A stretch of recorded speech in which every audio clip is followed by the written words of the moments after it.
Hey everybody, so I got another one for you that I'm going to share. Thoughts that I have on Markelle Fultz and his circumstances going forward with the Orlando Magic, which I think are very, very favorable for him. So what I've seen from Markelle Fultz in my study into him, and it's been about a year since I really, maybe even 2 years actually, since I really paid attention to his highlights and really dug in on his game. But I did watch quite a bit of footage on him when I thought um, there was a chance, not a very high chance, but a chance the Lakers could get him that year. So, it's one of those things where, okay, I remember what he could do and what I saw from him that popped off the screen. The thing about Markelle Fultz that I think a lot of people have forgotten about that made him really, really special was his ability to dart through the lanes with the basketball. Spin moves, slashing to the rim. He was amazing at that. He wasn't anything short of amazing at that before all these injuries hit. Um, that's what popped off the screen for me. And he had an incredible mid-range jumper, which is really ironic given the circumstances that he found himself in with the pinched nerve. That was what made him pop for me. He was never known as a defensive player, although because he had incredible length metrics, he was able to block shots at a really, really high clip for a point guard. So that was like a sneaky type of thing that he could bring to the table. He was extremely long, and people forget that. But what popped off the screen, what made him so special, was how he darted through human beings, splitting double teams, that kind of thing, using his ball handling mechanics to get to the rim and finish. He's still going to be very, very good at that once he gets in shape. I don't know where he is with his conditioning. I just have no idea. But if he's in the type of shape that he can be in, if he can get back into the type of shape he was in college and beyond, boy, you're gonna see what he was. Now, will he ever be able to be a great three-point shooter? I don't know. Will he ever be a good free throw shooter? I don't know. Because the one thing that I noticed about him, particularly in college, was that he was not a good free throw shooter at all. Neither he nor Lonzo Ball could shoot the free throw, and that was something that really bothered me about both of their games. Uh, but all in all, when you talk about Markelle Fultz, it's been long forgotten what his strengths were. So that's one of the things that I just want to get up here and talk about. He was a very, very, very gifted playmaker as well. He could pass the ball at seemingly an all-star clip. Even as a young college player, he would find guys, he would make plays, and he would use his ability to dart all over the place to draw attention so that he could kick the ball out to guys who would be available to him. So he's still going to be a phenomenal thinker of the pass. I think it's one of those situations where he has really good vision. He understands the floor quite well, and he's going to be able to get guys involved. The team that he's on doesn't have a whole lot of shooting at this point. The emphasis for Orlando, and it has been for the last several years, I made a quick video on that a couple months back, was the fact that they put an emphasis on shot blocking, more so than probably any other team in the NBA.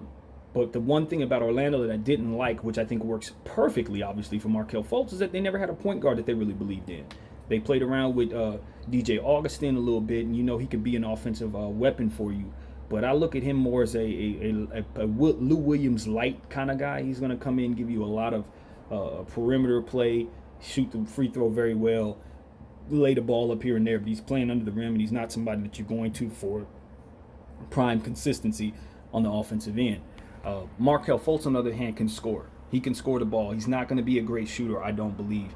I don't know what he's going to be able to do as he's healing from that shoulder.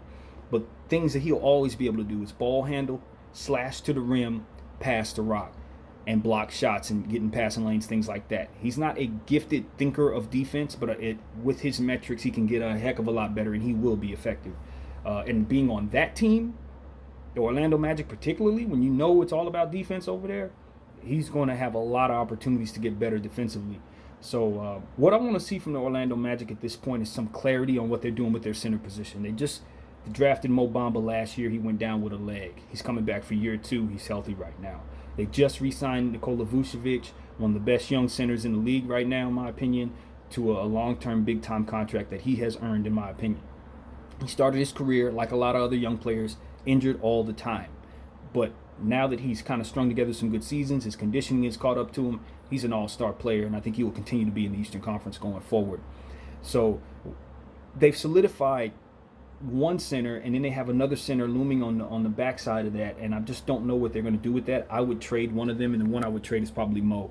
even though I like Mo, and I hope the Lakers get him. Just put that out there. I'd love to have that type of length on our team, but Mo Bamba is kind of a player who's going to take some time to develop. And even though they have a timeline that fits Mo Bamba, they don't necessarily have this the position or the word is role for him that would allow him to expand into his best self. So with that aspect of their team, they can use a little, they can use a little buffering, I think. But overall, just get back to Markelle Fultz, to zero back in on him. I think what they have is an opportunity for him to both succeed and struggle without really a whole lot of pressure being placed upon him. They're a playoff team last year. I think that they're only going to take steps forward. I see them making the playoffs again this year. And when you're looking at a player like Markelle Fultz, you just hope that he can stay healthy and string together some good months of good conditioning and real-time basketball play. If he can get some experience under his belt, this is somebody that I know can do things. He can rebound the ball very well as well. That's something I didn't mention I should have. Markelle Fultz is a very good rebounder at the point guard position, like Lonzo Ball, like Russell Westbrook, people like that. He's going to pull down boards seemingly at a small forwards, power forwards clip when he fully develops, if my vision of him is proper. He's going to use his length and his athleticism to get boards, and he's darting the other way, and he's going to make plays. So this is somebody that I think still has as much upside as he did when he was drafted. I still am not entirely against taking him with the first pick in the draft now that I know what was actually wrong with his shoulder. Because as far as I'm concerned, he's still a kid. This is somebody who's not even 22 years old yet. Like, he's not even, I don't even know if he's 21 yet. So when you're talking about, people thought he was done because of the shoulder, and they've obviously, prior to knowing what was going on, people were making fun of him, saying he had mental issues and things of that nature, questioning his mental health, to be more specific, not really making fun. But, it's one of those situations where, he might have had some other things going on outside of his issue, but the reason why he wasn't shooting very well was because of something very specific that was going on with him physically in that shoulder, and that was very, very relieving to hear that, because there was a lot of worry going on around the kid, and you just want to see him succeed. I don't blame Philadelphia for trading him. I think it was the right thing for them to do. I think it was the right situation for him. He landed in a great spot. And so, obviously Philly's moving on. They're a contender at this point. So it worked out for everybody. And I'm excited about Markelle Fultz's future. Call me crazy, but I still think he has all-star upside. I really do. I'm not down on him in any way, shape, or form. Now that he has his issues behind him, I'm looking at him as a rookie, basically. As a brand new kid coming into the league for the very first time. Now, I know he's been in the league for several years, but how much did he really play? And I will say this. I am not so high on Brett Brown, the Philadelphia 76ers coach. And one of the reasons why I'm not very high on Brett Brown, and I slowed down my thought processing because I realized there were a lot of health issues and issues with the kid at the time that made it so that this decision was necessary. But while this was going on, during the playoff run 2 years ago with the Philadelphia 76ers, he was playing players like Marco Bellinelli over Markelle Fultz in the playoffs. And to my knowledge, or to my eyesight, I had seen enough from Markelle Fultz to know that he was ready to play basketball right then and there. He had 2 triple-doubles that season. I don't think people even remember that. But Markelle Fultz pulled down 2 triple-doubles in that season. I believe that was his rookie season, if I'm not mistaken. It might have been the following year, but it happened.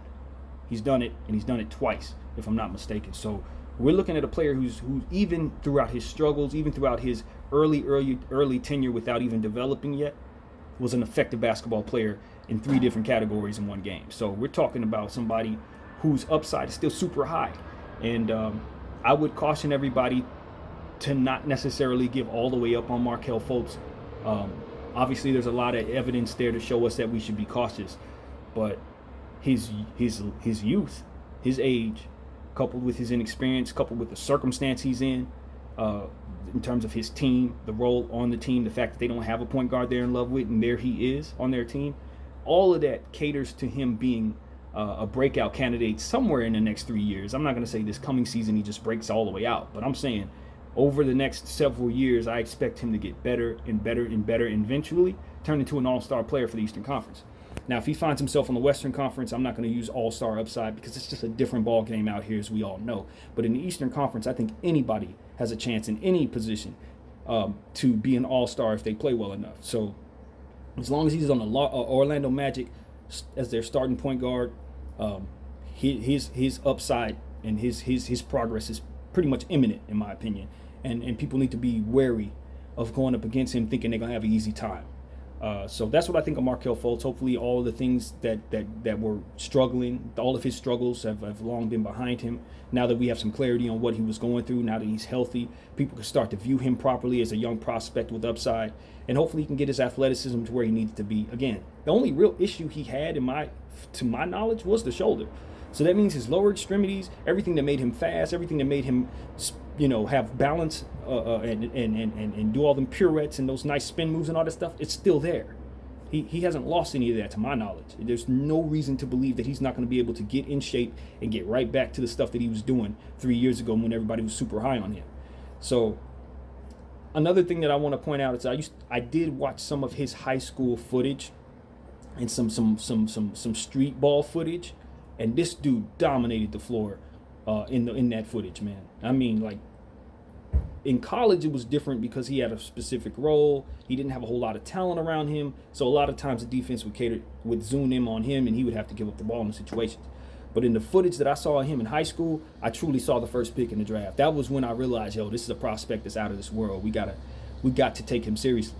So his speed, y'all, it was speed, and it was, again, athleticism, spin moves, acrobatic layups, things like that made him special to me. In the open court, he was a monster, and his mid-range game was consistent in the highlights. So once this kid gets all of that going, again, look out. I'm